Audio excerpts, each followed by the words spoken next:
왜 어떻게 일본 식민지가 됐는지 한번 우리가 기초로 한번 닦고 들어가는 게 낫지 않을까. 요시다 쇼인이라는 인물이 있는데 요시다 쇼인이라는 인물을 이해해야지 우리가 왜 일본의 식민지가 됐는지 이해를 할 수가 있거든요. 이토 히로부미의 직접적인 스승 밑에서 배웠어요. 요시다 쇼인이 스승이에요. 잡아서 사형을 시켜요. 시신을 수습하면서 일을 갈아요.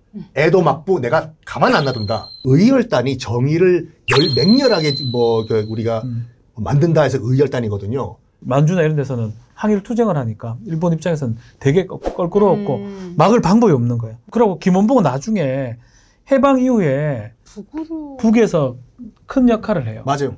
실제로 독립군의 한 70~80%가 공산 쪽, 사회주의 쪽이에요. 그럴 수밖에 없냐면 이 국공내전하면서 장개석의 국민당군은 저는 대만 안 갈 각오라고 얘기를 하는데 뭐랄까 이제 외세 영국과 이제 미국의 등을 업고 그 외세 등을 업고 약간 자기네 나라 이제 자국민을 탄압을 하는 그런 상황이었어요. 네. 그래서 그 당시 지금은 아니에요. 그러니까 그 당시 이제 중국 인민들 이제 민중들이 봤을 때는 장개석은 탄압의 대상이고 나쁜 놈이고 우리를 살려줄 수 있는 구세주는 이제 모택동과 공산당이다. 그렇죠. 솔직히 국공내전 시작 초반에는 병력이 10배 차이가 났어요. 상대도 안 됐죠. 장개석의 국민당국이 이러면은 모택동의 홍군이라고 하죠. 홍군은 거의 게릴라 수준인데 약 한 이제 1945년 8월 15일 그러니까 이제 중국도 이제 중일 전쟁이 끝나지 않습니까? 우리나라 해방되고. 그렇죠.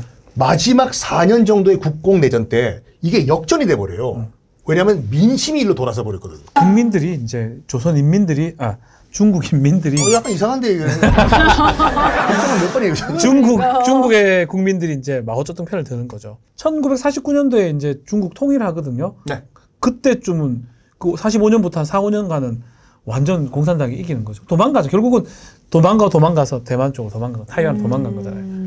장개석이. 1949년 10월 1일. 그 10월 1일이 이제 중국에서는 국경절이라고 해서. 그게 통일인가요? 거기가? 마오쩌둥이 천안문 광장에 올라가서 오늘부로 중화인민공화국 성립을 선언합니다. 라고 한 날이 10월 1일. 1949년 10월 1일. 그러니까 지금 중국이죠. 중국 최고의 국경절. 네.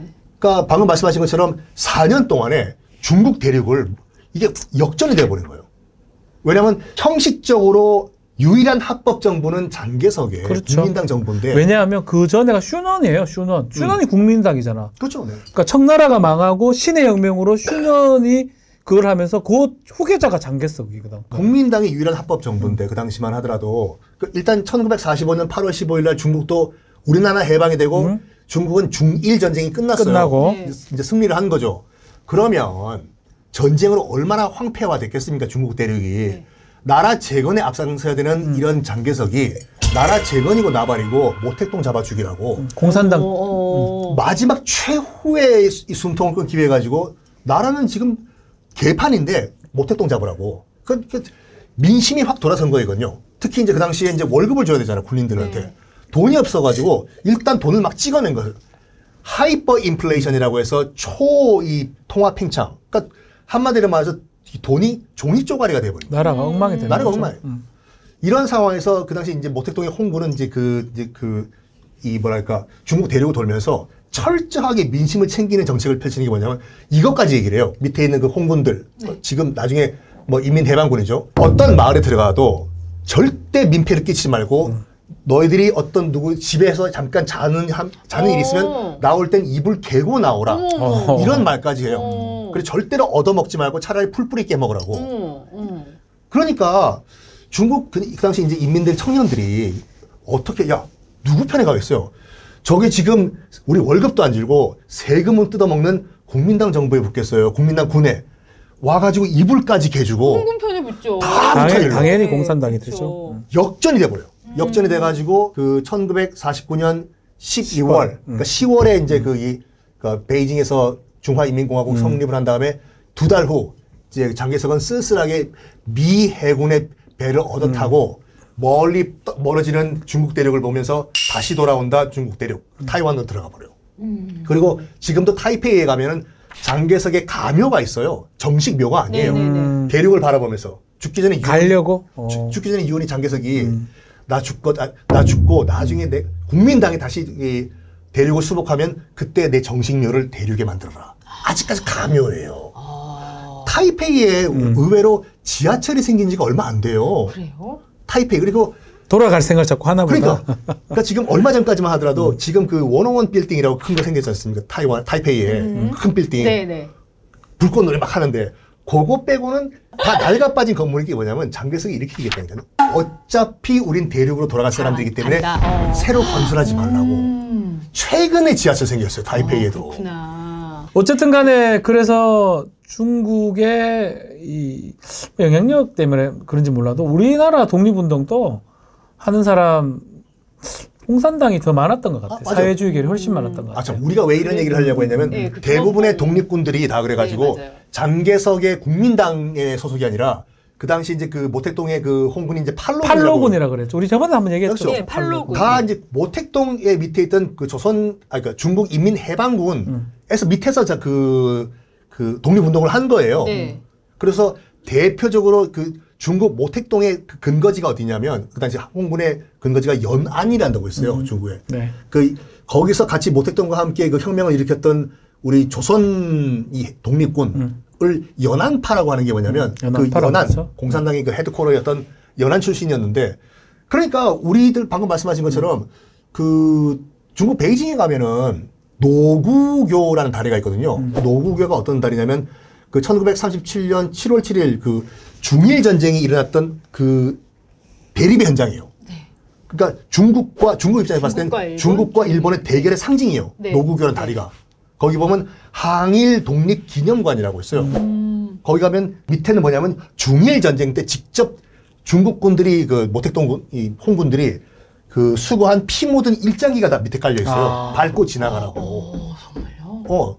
일본 밟고 지나가라고. 그리고 저쪽 가면 아까 말씀하신 것처럼 조선의용군, 독립군의 그 섹션이 따로 있어요. 우리 같이 싸웠던 독립군들이요, 조선에. 네네네. 보면은 아는 사람 한 명도 없어. 왜냐하면 우리 역사적으로 우리가 공부를 못 하는 거야.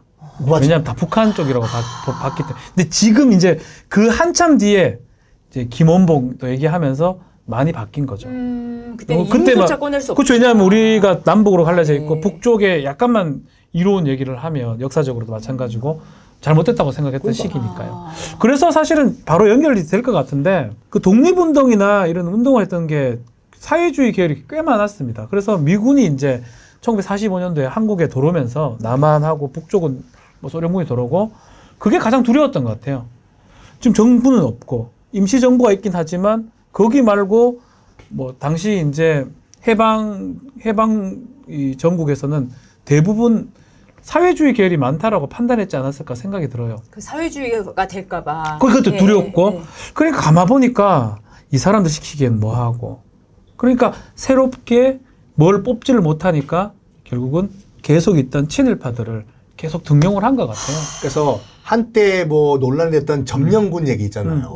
최근에 점령군 얘기를 많이 했었잖아요. 점령군 얘기가 하지 장군 얘기, 하지 사령관 얘기하면서 이게 이제 모 정당 대표가 또 뭐 아큐파잉 포스를 점령군으로 해야 되나 뭐 주둔군으로 해야 되나 토달지 마세요. 아큐파잉 포스는 점령군 맞습니다. 어디 거기 주둔군이 누가 그래요? 거짓말하고 있는. 그러니까 점령군 맞아요. 그냥 끝이에요.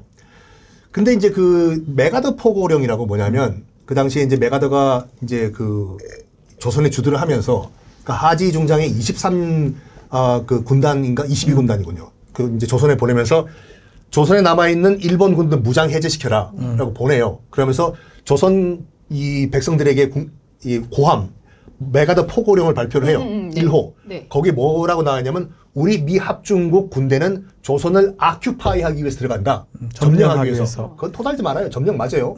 그리고 우리 미군들은 아큐파잉 포스다. 점령군이다.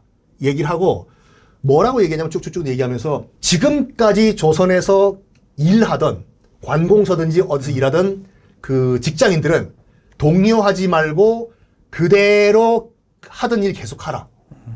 그럼 우리가 봤을 때는 아 정말 안정을 취하려구나 생각을 할 수 있잖아요. 네.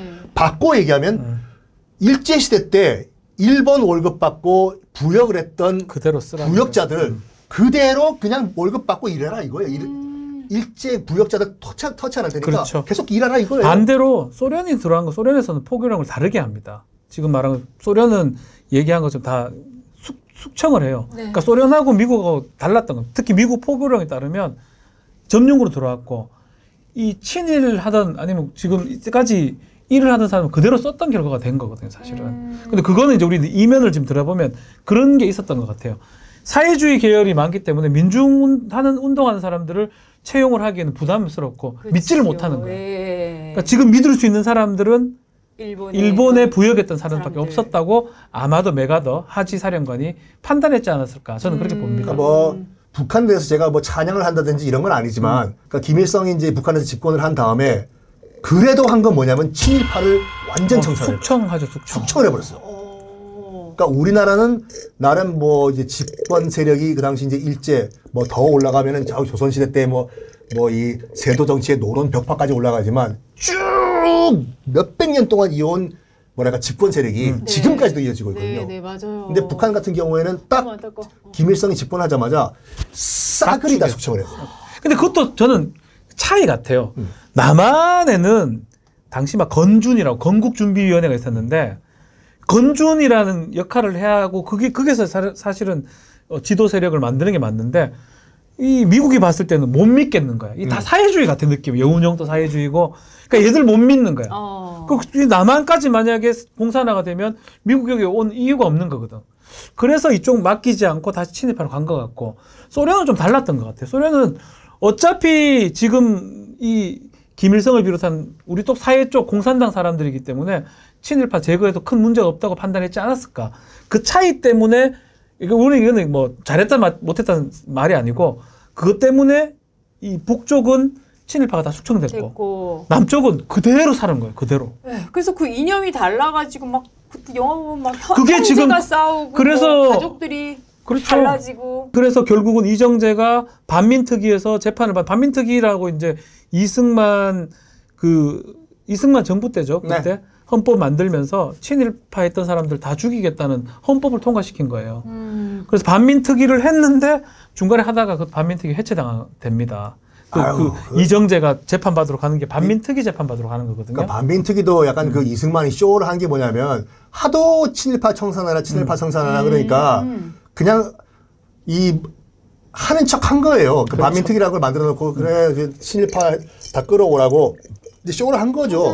포승해가지고 이제 데리고 가서 재판을 받는 척하면서 다 풀어졌어요. 결국 다 한 명도 한두 번 처벌받았나? 거의 다 풀었죠. 네. 그래서 풀어 나간 게 이정재고 이정재는 결국은 전쟁한테 총 맞고 이제 죽는 모습, 그런 모습이 되는 건데 실제로 요거에 정말 충격적인 거죠. 이승만을 옹호하는 사람들은 또 이렇게 얘기해요. 그 당시에 해방정국에서 가장 중요한 것은 이 나라의 안정이 아닌가. 그래서 뭐 나라의 안정을 위해 가지고 나라를 한번 들였다 놨다 뒤집어 엎는 것보다는 일단 이승만도 뭐 나름 독립운동을 하지 않았냐라고 얘기하면서 그래서 이승만 대통령도 뭐 큰 결단을 내렸다. 그래서 일단 나라의 안정을 위해 가지고 일단은 자기는 싫지만 친일파를 이제 기용을 했다라고 말을 하고 있는데 그게 맞나요? 그렇게 따지면 2차 대전 끝난 다음에 프랑스가 다 죽였어요. 친나치 숙청을 한 거 보면 BC 정권이라고 그랬죠. BC 정권이라고 그 당시 이제 히틀러에게 충성을 했던 괴뢰 정권이 있었어요. 그 히틀러가 프랑스를 점령하고 있을 당시에 히틀러의 약간 딸랑딸랑을 했던 친독일 정권, 괴뢰 정권, 비시 정권이라고 했는데 이 비시 정권을 2차 대전 끝난 다음에 이 드골 정부가 이 숙청을 하는 거 보면 200만을 죽였다 한가요? 다 죽여. 너 나치 독일 금방에 그렇겠어? 바로 죽여. 그렇게 했었어요. 그래서 싸그리 다 죽여요. 그런 거 보면 이승만 대통령의 그런 논리는 적용되지가 않아요. 맞지 않아. 사실 그게 문제인 거예요. 그러니까 우리가 지금 계속 갖고 있는 우리 한국 대한민국의 아주 아킬레스건이고 아주 안 좋은 게 그런 거예요.